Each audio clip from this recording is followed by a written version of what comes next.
तो दोस्तों, चलने की कोशिश तो करो, दिशाएं बहुत हैं। रास्ते पे बिखरे कांटों से ना डरो मेरे दोस्तों, तुम्हारे साथ दुआएं बहुत है। नमस्कार दोस्तों, मैं दीप बहुगुणा स्वागत करता हूं आपका अपने यूट्यूब चैनल पे, जिसका नाम है स्टडी इन दीप से एम्पायर। तो गाइज, आज हम पढ़ने वाले हैं मानव में उत्सर्जन। ठीक है, कल आपने मेरे साथ इस चैप्टर में बहुत चीज़ें पढ़ चुकी हैं। स्वपोषी पोषण, परपोषी पोषण क्या होता है, श्वसन के बारे में हम देख चुके हैं।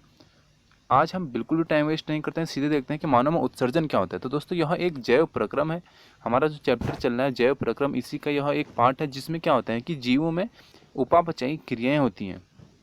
ठीक है, उपापचयी क्रियाएं मतलब जो हमने खाना खाया वो पचा, ये जो भी क्रियाएं हैं दोस्तों, ये सब क्या है, हमारी उपापचयी क्रियाएं हैं। ठीक है, इसमें जनित हानिकारक नाइट्रोजन युक्त इसमें क्या होता है कि जो हमारे हानिकारक नाइट्रोजन युक्त पोषक तत्व नहीं होते हैं, ठीक है, मतलब वो हमारे काम के नहीं होते हैं हमारी बॉडी के लिए, उसको उसमें उनका निष्कासन होता है, यानी उनको बाहर निकाला जाता है इस क्रिया से। ठीक है, तो इसको बोलते हैं उत्सर्जन क्रिया। ठीक है, और जो निकालने का काम हमारा करता है वो हमारे उत्सर्जन तंत्र कहलाते हैं। ठीक है, तो आपने क्या, यहाँ पे आपको ये पता चलता है कि यह जो क्रिया है, यानी जो हमारे शरीर में जितना भी अनयूज मटेरियल है, ठीक है, यानी ऐसा मटेरियल जिसको कि हम यूज़ नहीं करते, तो वो उसमें से हमारा जो शरीर है वो कुछ तरल पदार्थ लेके, जो हम यूज़ नहीं कर रहे हैं उसको बाहर निकालने का काम करता है हमारा उत्सर्जन तंत्र। ठीक है, और जो तंत्र बाहर निकालता है उसको हम उत्सर्जन बोलते हैं। तो यह क्या है कि एक कोशिकीय जीव, ठीक है, इन अवशिष्ट पदार्थों से शरीर सतह से जल में विस्तृत कर देते हैं। तो क्या होता है कि जैसे कि हम जल पीते हैं, तो ये जल हमारा ऐसा नहीं है कि शुद्ध है। ठीक है, ये जितना हमारी बॉडी को आवश्यकता होगी, हमारी बॉडी उतना जल लेगी, और बाकी जितना आवश्यकता नहीं होगी उतना क्या करेगा, वो बाहर छोड़ देगा। ठीक है, तो मानव उत्सर्जन में जो है तंत्र में उपस्थित अंग जो होते हैं, ठीक है, ये हम एक बार देख लेते हैं कि इसमें कौन कौन से अंग होते हैं। तो सबसे पहला जो हमारा अंग होता है, यह है एक जोड़ा वृक्क। एक जोड़ा वृक्क मतलब जो हमारी किडनी होती है उसको वृक्क बोलते हैं। ठीक है, तो जो हमारा वृक्क होता है यही हमारी किडनी होती है, और ये हमारा उत्सर्जन तंत्र का एक बहुत ही अहम पार्ट होती है। और दूसरे जो इसमें होता है, एक जोड़ा मूत्रवाहिनी। एक जोड़ा मूत्रवाहिनी मतलब जो हमारा मूत्रवाहिनी, यानी जिसमें कि हमारा अशुद्ध जल आता है, ठीक है, उसको हम बोलते हैं मूत्रवाहिनी। ठीक है, और इसमें एक होता है मूत्राशय। तीसरी जो चीज़ होती है मूत्राशय, जो कि क्या करती है, हमारी अशुद्ध जल को बाहर निकालने का काम करती है। ठीक है, तो यहाँ पर आप इसका एक डायग्राम देख सकते हैं, ये बहुत ही बेस्ट डायग्राम है इसका।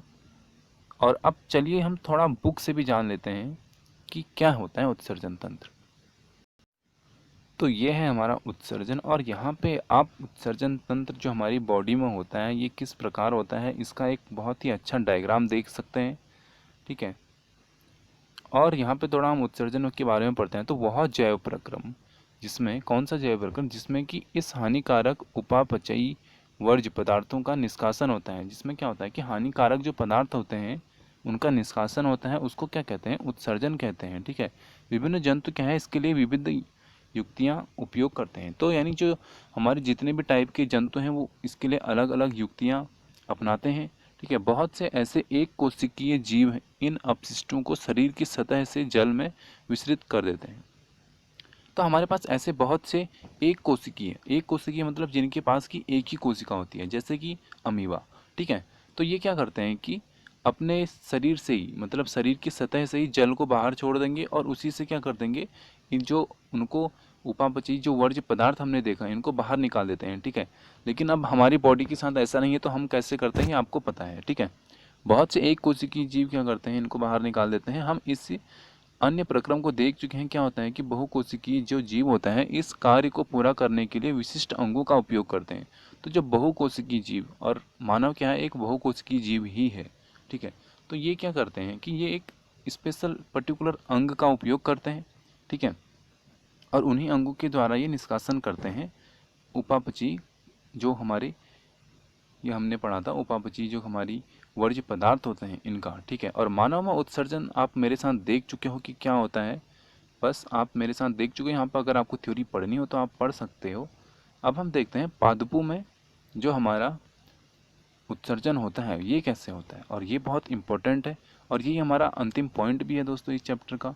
ठीक है, तो ये हम थोड़ा पढ़ लेते हैं अपने नोट्स से।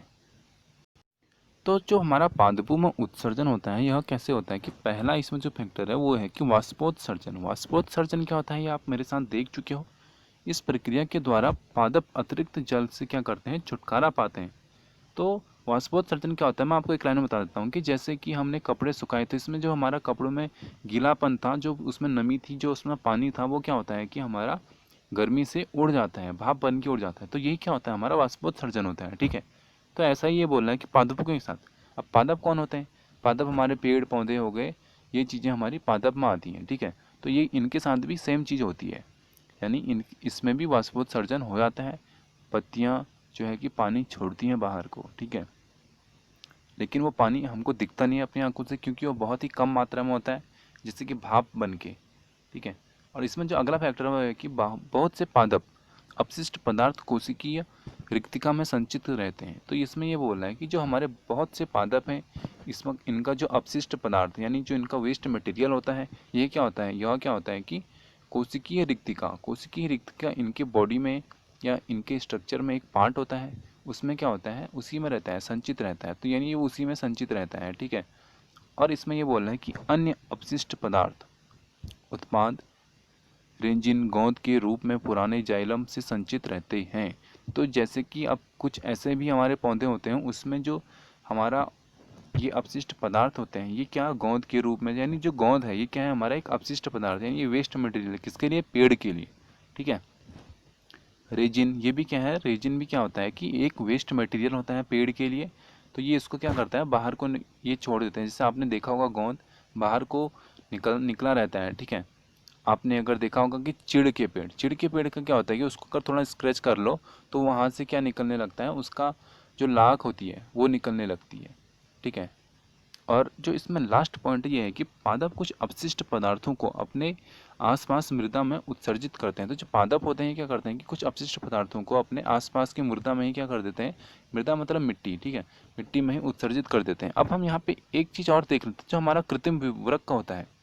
तो कृत्रिम वृक्क क्या होता है, वृक्क मतलब तो आपको पता ही है कि किडनी होती है। तो जो हमारी आर्टिफिशियल किडनी होती है, आर्टिफिशियल किडनी मतलब जिसको कि डॉक्टर लगाते हैं। ठीक है, तो ये वाली जो किडनी होती है ये क्या होती है, तो यह जो किडनी होती है यह एक ऐसी युक्ति है जिसके द्वारा रोगियों के रुधिर में कृत्रिम वृक्क की मदद से नाइट्रोजन युक्त अपशिष्ट पदार्थों का निष्कासन किया जाता है।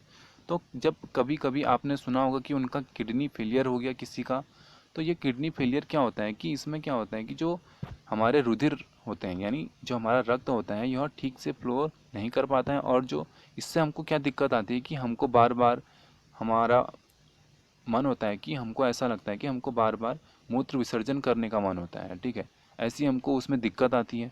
तो इसी में क्या होता है कि प्रायः एक स्वस्थ जो हमारा वयस्क क्या होता है कि प्रतिदिन 180 लीटर आरंभिक निंदक वृक्क में होता है। तो ये क्या करता है कि 180 लीटर खून को छानता है। आप इसको अगर नॉर्मल लैंग्वेज में समझें तो इसका ये कहने का मतलब है कि 180 लीटर हमारा जो किडनी है एक दिन में ये क्या करती है, साफ करती है। ठीक है, जिसमें से उत्सर्जित मूत्र का जो आयतन है वो कितना है, 1.2 लीटर। अब जैसे कि इसने 180 लीटर हमारी किडनी ने साफ किया, तो उसमें से 1.2 लीटर क्या है कि उसमें से मूत्र विसर्जन हो जाएगा इतने का। ठीक है, शेष क्या होगा कि जो हमारा बॉडी होगा उसमें फ्लो हो जाएगा। ठीक है, यहाँ पे हो रहा है चैप्टर समाप्त। अब हम कुछ सीख लेते हैं कि जो हमने इस चैप्टर से सीखा वो चीज़ें हम जान लेते हैं। तो विभिन्न प्रकार की गतियों से क्या होता है कि जीवन का सूचक माना जाता है। विभिन्न प्रकार की गतियों को जीवन के अनुरक्षण के लिए पोषण, श्वसन, शरीर के अंदर पदार्थों का श्वसन तथा अपशिष्ट उत्पादों का जो उत्सर्जन होता है, ये क्या होता है कि आदि प्रक्रम आवश्यक हैं। ठीक है, स्वपोषी पोषण में जो पर्यावरण है सरल अकार्बनिक पदार्थ लेकर तथा बाह्य ऊर्जा स्रोत लेकर, जैसे कि सूर्य का उपयोग करके क्या करता है, अपना खाना बनाता है, तो उसको हम क्या बोलते हैं, स्वपोषी बोलते हैं। और विषमपोषी में क्या होता है कि दूसरे जीवों द्वारा तैयार किया गया जटिल पदार्थों का अंतर्ग्रहण होता है। इसमें क्या होता है कि जो दूसरे पदार्थों के द्वारा बनाया गया भोजन है वो हम लेते हैं। ठीक है, तो और हम मानव क्या है कि विषमपोषी है। ठीक है, मनुष्य में खाए गए भोजन का विखंडन भोजन नली के अंदर, जो हमारी भोजन नली होती है इसके अंदर कई चरणों में होता है, तथा पाचित भोजन क्या होता है कि शुद्रांश के रूप में अवशेषित होकर शरीर की सभी कोशिकाओं में भेज दिया जाता है। तो हमने इसका भी हम पूरा प्रोसेस देख चुके हैं कि हमारा जो खाना होता है वो किस अकॉर्डिंग डिवाइड होता है, ठीक है। इसके बाद एक और चीज़ होती है कि श्वसन प्रक्रम में क्या होता है कि ग्लूकोज जैसे जटिल अकार्बनिक यौगिकों का विघटन होता है। ऐसे एटीपी का उपयोग कोशिका में होने वाले अन्य क्रियाओं को ऊर्जा प्रदान करने के लिए किया जाता है, ठीक है। और इसके बाद हमने एक चीज़ ये देखी थी कि उच्च उच्च जो हमारा विभेदित पादपों में जल तथा खनिज लवण भोजन तथा अन्य पदार्थों का परिवहन संवहन ऊतक का कार्य होता है, ठीक है। जिसमें क्या होता है कि जाइलम जाइलम हम पढ़ चुके हैं, फ्लोएम ये भी हम पढ़ चुके हैं। आप ये सब मेरे साथ देख चुके हैं क्या क्या होते हैं। तो इन्हीं का क्या होता है, इसमें उपयोग होता है। मनुष्य में उत्सर्जी उत्पाद विलेय एवं नाइट्रोजनी यौगिक के रूप में वृक्क एवं वृकाणु यानी नेफ्रॉन द्वारा क्या करते हैं, निकाले जाते हैं। तो जो मनुष्य में होता है वो हमारे जो वेस्ट मटेरियल होता है वो हमारा उत्सर्जन तंत्र के द्वारा निकाला जाता है, और जो शुद्ध होता है वो किस में होता है, वृक्क यानी किडनी में होता है, ठीक है। तो यहाँ पे करते हैं इस चैप्टर को समाप्त। और इसके बाद का जो हमारा चैप्टर है यह बहुत इंटरेस्टिंग है, नियंत्रण एवं समन्वयन, ठीक है। तो आप बने रहे मेरे साथ। जय हिंद, जय भारत दोस्तों।